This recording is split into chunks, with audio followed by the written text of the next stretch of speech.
সংসদে প্রতিশ্রুতি দেওয়ার আগে মন্ত্রীকে স্টাডি করে নেওয়ার পরামর্শ স্পিকারের।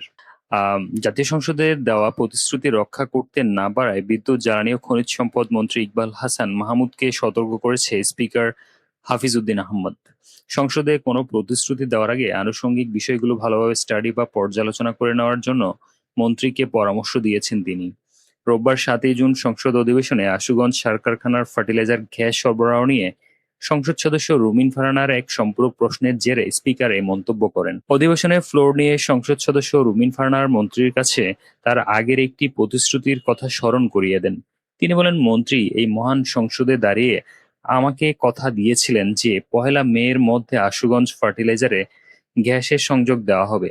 এরপর আরো 1 মাস 3-4 দিন পার হয়ে গেছে, কিন্তু এখনো আশুগঞ্জ ফার্টিলাইজারের গ্যাসের সাপ্লাই আমরা পাইনি।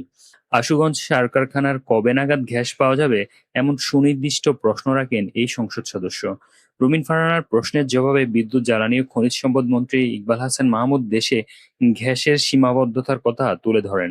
বর্তমানে সার কারখানার চেয়ে বিদ্যুৎ কেন্দ্রগুলোতে গ্যাস সরবরাহকে অগ্রাধিকার দেওয়া হচ্ছে জানিয়ে তিনি বলেন, তিনি বিদ্যুৎ চাচ্ছেন আর ওনার ফার্টিলাইজার ফ্যাক্টরিতেও গ্যাস চাচ্ছেন।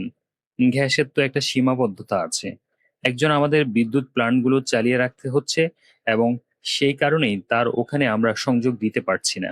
মন্ত্রী আরো বলেন, গত 17 বছরে কোনোদিন ড্রিলিং করা হয়নি। আমরা এই প্রথম এসে ড্রিলিং শুরু করেছি এবং আশা করি ইনশাল্লাহ আমরা গ্যাস পাবো।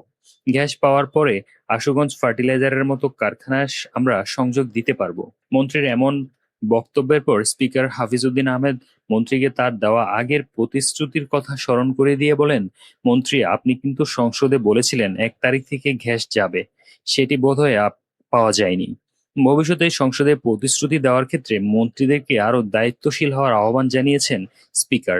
সংসদে যে প্রতিশ্রুতি দিবেন সেটা ড্রিলিং বা অন্যান্য যাবতীয় আনুষঙ্গিক বিষয় স্টাডি করে তারপরে সংসদে দেবেন।